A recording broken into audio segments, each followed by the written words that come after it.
lounging, son. Welcome back to the Comic Lounge. My name is Ryan, And I'm Manny.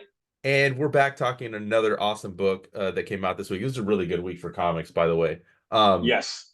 But we're talking The Batman in First Night, and it's by Dan Jurgens and Mike Perkins. This book is absolutely phenomenal. I can't wait to get into it. But before we do, I just want to remind everybody, if you're not already subscribed to the channel, hit that bell icon. Check out some of the dope content on the channel. We got playlists, breaking stuff down. We got single issues, hardcovers, artist editions, interviews, all that good stuff. So go check it out and hit that subscribe button. Now let's talk this fucking awesome comic book, which the minute it was announced, I was super excited for. I don't know about you, but I like Dan Jurgens. I mean, we've talked about some of Dan Jurgens' work on the channel before. Setting this in like 1939, the year that Batman was created, was so brilliant. And I love like this era, the pulp era and stuff. And you see it here, right? Like you see the influx of what's going to be World War II. You see like how it affects Gotham and how there's like these pro-American protests inside Gotham City, and Commissioner Gordon and the police maintaining like this rally, which is kind of crazy to think, like Nazis in Gotham City, which I mean it happened in New York, right? We talked about that in that Captain America book, the relaunch that happened recently. I think this book is phenomenal. Although also Mike Spicer, who we've mentioned quite a few times because he's the colorist for Daniel Warren Johnson. So cool one of my favorites. Yeah, cool to see him paired with Mike Perkins. I love this text, or this font too. I know it's kind of nerdy to mention it, but I dig it. So look, the Great War, the war to end all wars. It talks about it's talking about World War One, how it gave way to Prohibition. So it's like leading all into this, and now they're talking about this new change that looms over us as the 30s fade away. The next major transition is about to wash over us all. This grittiness of Gotham here, oh my God, dude, this might be some of Mike Perkins' best work. I'll just say that right off the bat. Yeah, man, it's very noir. Like there's so many like deep blacks and shadows. And I love this, Commissioner Gordon out. And, what I really dig is that, while this whole Nazi thing in World War II is happening, they're talking about a giant bat creature people are whispering about. So, like, there's all these, like, things going on in Gotham at the same time. Batman hasn't been around, obviously, that long, at least from the way I'm perceiving it. And it's a different Batman than we're used to. Also, this is a gruesome scene right here. Just fucking lopped off head. It's a Black Label book. Yeah, I love the way that like Mike Perkins was able to sort of people in the 30s like how people, they almost looked a certain way, and he really captures that like the hairstyles, the clothing. It's very accurate, man, and like it seems like he must have done a lot of research, photo referencing, to get the details right, the architecture, like the automobiles, like the clothing, like I said, everything, man. It's so. And Jurgens' writing too, his dialogue, like yes, I could hear that, like, I don't want to say old timey, but like that voice that like women kind of talked about in those kind of like noir movies. I heard it when she talked, and when where is it? And she's like, "Don't you know?" Like I could hear the accent, and then hear that dame is one of Maxie's girls, Commissioner. Like I could hear like that inflection in their voices. And the delivery is of like kind of like I'm almost likening it to like an old black and white movie where they talked a little faster, probably because they had to, like, the way they recorded dialogue had to like wasn't as easy as doing it today. So that's why those movies all sound like that. But he captured that in the writing, man. It's fantastic. Dude, how about how she calls this cop out too? I have to call that out because it's hilarious. She's like, "You're awful judgmental for a man who comes around begging for freebies, copper." And then the look on his face on the following page, and he just doesn't know what to say. Even Gordon looks over at him and just like a look of disgust. Everybody's smoking too, which is like, I mean, I'm not a smoker anymore, but that's very accurate. Everybody smoked back then. I mean, and Gordon's lighting up at the crime scene. They also didn't know that it was bad for you. I think at some point they were saying it was healthy for you. Yeah, they did. They did. So I mean, pretty funny. And then I like that there's still mention of stuff that we can call back to in terms of like what we know Gotham as, right? Like Blackgate Penitentiary is in there, and Gordon's being chased. Yeah, and Gordon's being chased by like all these like reporters trying to get him stuff, and they're talking about we can't solve all problems with the or he says we can't solve all problems with the electric chair. Sending killers to Old Sparky, like that sounds so fucked up. Who comes up but Bruce Wayne himself, dude? Sick ass car too. And Yeah. again, look, this is a totally a product of its time because these like bums are called, or is that a cop? It's a cop. And he calls him Yeah. like Little Lord Fauntleroy. Nobody fucking this era knows what the fuck Lord Fauntleroy is. I've heard that, Yeah. but even I don't fully know like what the fuck that is, you know? And they just talk about how he's born with so many silver spoons, no respect for him because he is this like billionaire, or maybe at this time I would say millionaire, because I don't know if there's many billionaires back then. You know, it's a wealthy playboy, and he has this like friendship with Gordon, which I think is kind of interesting, right? It's a lot Yeah. different than the relationship we've seen. They're having this conversation, you know, Gordon's, you know, talking about you know, the dark forces taking hold of Gotham. It seems clear that city leaders are, you know, all kinds are at risk. And I love, you know, great dialogue between them, kind of building out like each of their Yeah. opinions, and Bruce kind of not alluding, or I think they mention, right, if I remember correctly. That, oh yeah, they do in the later part of the conversation about, you know, the Batman and how Yeah. so he's just like, you know, throwing him off the scent, because Gordon to me, like, he always should have known who Bruce Wayne was. Same. And this is accurate for the like you said, the 1939 Batman, because he did, if you read that first issue, he does have that relationship with Gordon. And there's Yeah. no Alfred. I think Alfred came in Later. on one of the radio shows. It wasn't Yeah, even yeah, something that you're came right. in. So like there this is it, based on that first issue, you know, like none of the stuff that we really know about Batman that came from outside the comics is in this right now. And I don't think that it will be. We should probably do an episode on that original. I have the facsimile of Detective Yeah, I do Comics too 7. somewhere. Yeah. That would be fun to go through, because like I haven't read it in a long time, so I don't remember some of that stuff that went in there. You know, I like how, again, this is pre World War II, so like things haven't hit the fan yet. And he's talking about like Hitler, right? And talking about the, you know, the Nazi party in America. It's heavily tied into that. It'll be interesting to see how much that plays a part moving forward, because like there was like a fear for people even in America. Like it was, the Yeah. Jewish people weren't just attacked across in Europe. It was happening on American shores as well. I like how, you know, he drops Gordon off and he goes over to this like industrial building. And so like he doesn't have all this high-tech shit. He literally has to get out of his car and unlock it, you know, and then throw it up Yeah. and go in, and then he, you know, opens up the trunk of another car and throws on his costume. I love this silhouette at the bottom too. Yes, dude. Good call out. It's like the original silhouette, you know? Yeah, super dope. And then, you know, Gotham is crooked as always. The mayor is in cahoots with like I think this isn't Maxie, but it's like one of the you know, mob guys. And then this fucking weird dude, like I'm wondering, like, is this a villain from back in the day that I don't remember? I don't know. I Like the don't know. I mean, Monster Man or something. I don't well, no, know, you this know? guy that Like, comes in to kill the mayor, and he just yeah, he looks grabs her. deformed, you know? Yeah, Yeah. so it's like he's. I feel like maybe it's a character from back in the day. I don't know. I'm not sure, but he's creepy as fuck. Mike Perkins really sells it. Like he looks terrifying.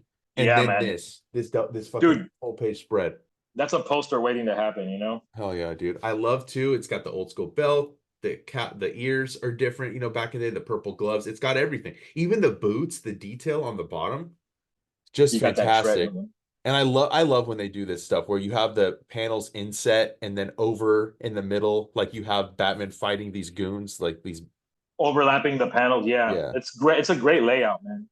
And the mayor's calling for Gordon. He's like, help, help. As this is all happening, he's like, he goes up to try to find his wife. And he's like, he's here. He has wings. So he's like, nobody knows what Batman looks like at this point, really. Like he's working in the shadows as this is happening. He's like, and I like that they call him the Batman with the Yeah, hyphen. with the hyphen. Yeah.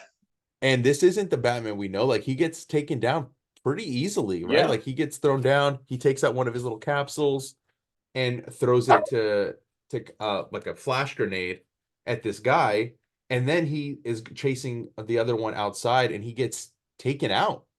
Just pretty nuts, dude. It's pretty nuts to see how he gets just like taken down so easily, grabbed and fucking knifed and beat to shit. The coloring here though, I wanted to call Dude, out. thank you. Yeah, I was about to mention it. This page in particular really highlights how great Mike Spicer is. And Yeah.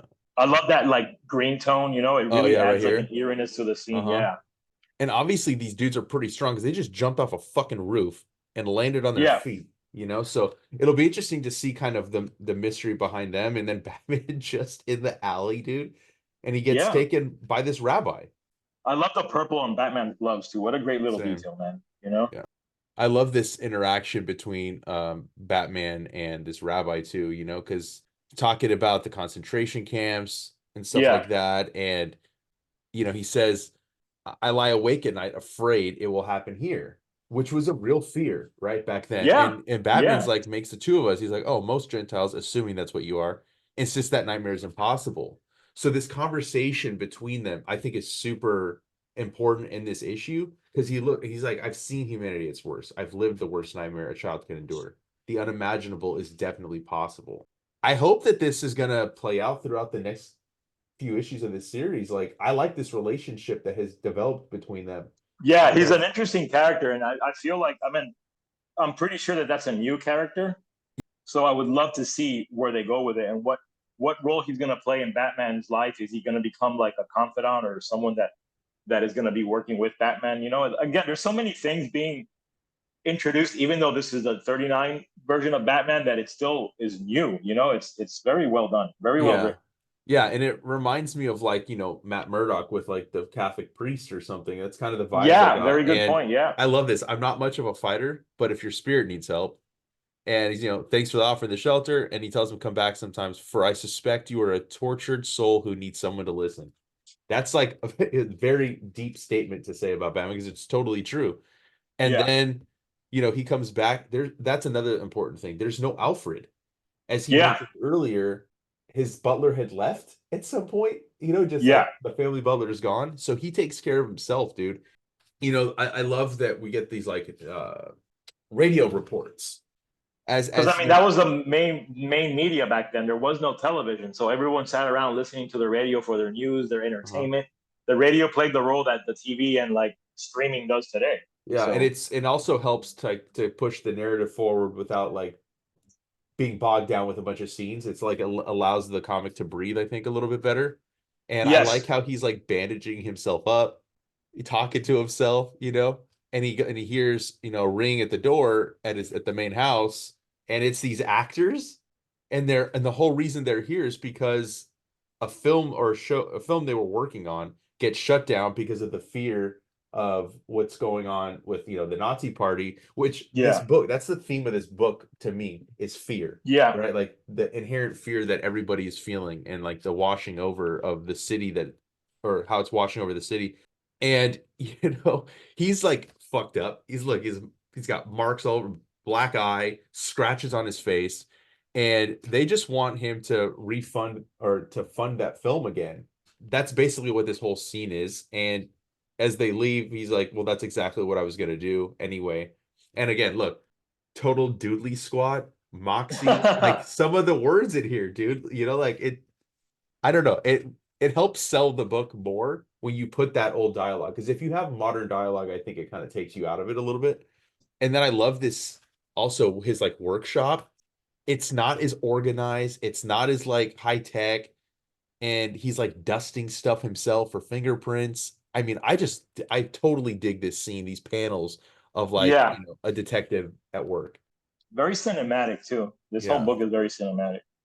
And then Batman and Gordon, some I great love how scenes. he's covering his face a lot too. It's a Yeah. great detail because he knows that Gordon knows Bruce Wayne very well. So if you Yeah. notice, like he's always covering the bottom half of his towel, with a cape or with his hand, Right. obscuring himself. Well, and it's true because like he says like he was friends with Bruce's parents and he had promised himself that he would kind of watch over Bruce after Yeah, that horrible night. So yeah, I do think that's a good call. I didn't even like really that kind of went over my head. I didn't really like notice that he does cover his mouth a lot. But this is a great scene between like in my opinion, one of the greatest relationships in comics is between Batman and agreed. Commissioner Totally Gordon. well put, my friend. Yeah, So I really dig this, and it's not really a Gordon that fully trusts him yet, like he's kind of allowing him to be. Then we get Maxie, which is one of like the main mob guys. I love, he's breaking up this dude that's kind of going a little extra on one of his yeah, girls. And then we get this scene between Batman and Maxie he's not even like taking him down, which is kind of interesting. He's just having a conversation with him, which I thought was very different than a Batman that you'd see in like the modern day stuff. He would have broke this dude's jaw, he would have taken Yeah, him down. exactly. Yeah, he wouldn't put up with him as like a means to an end, you know. And again, this is a different Bruce. It's not Yeah. the, And then look at this. I mean, like this girl's she's a prostitute, right? yeah. And he's like, don't she's like begging him not to crack down on Maxie. He's like, I won't for now. And she's like, he's an okay Joe, he lets me work the shifts I want so I can be home with my kid. And as he jumps away, employer of the year. But yeah, we end on a pretty crazy cliffhanger. We're over at Blackgate. We see this dude's about to get on the electric chair.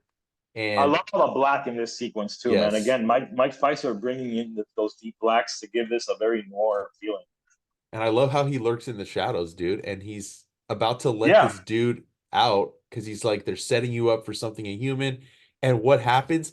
Batman gets taken down by these cops. They're gonna fucking throw him in the damn electric chair, dude. And What a that's great final image to end it on, man. You know, I was so stoked. And I'm yeah, like, fuck, now I really gotta know what happens. yeah. No, this is absolutely phenomenal. I think this is Yeah. like this is what I like about Black Label. As much as and the feeling I got when I was reading it is that I almost wouldn't mind what would it look like if the comic book publishers, Marvel and DC, didn't necessarily have running continuity and only did stories like this. I'm not saying I don't like continuity because I do, or at least do more of these kind of stories because it eliminates the people that find it hard to penetrate like the long running continuity, jumping in on an issue of this and that argument. They're like, oh, it's so hard because like it's cool to see these different versions. We saw it with Raphael Grandpa, right? We saw it Yes. with the Christian Ward book. And while I do think sometimes Batman's oversaturated, I could be just fine not reading an ongoing Batman series and only reading it this way because it's cool to see these versions, right? To see creatives kind of do something outside of the norm.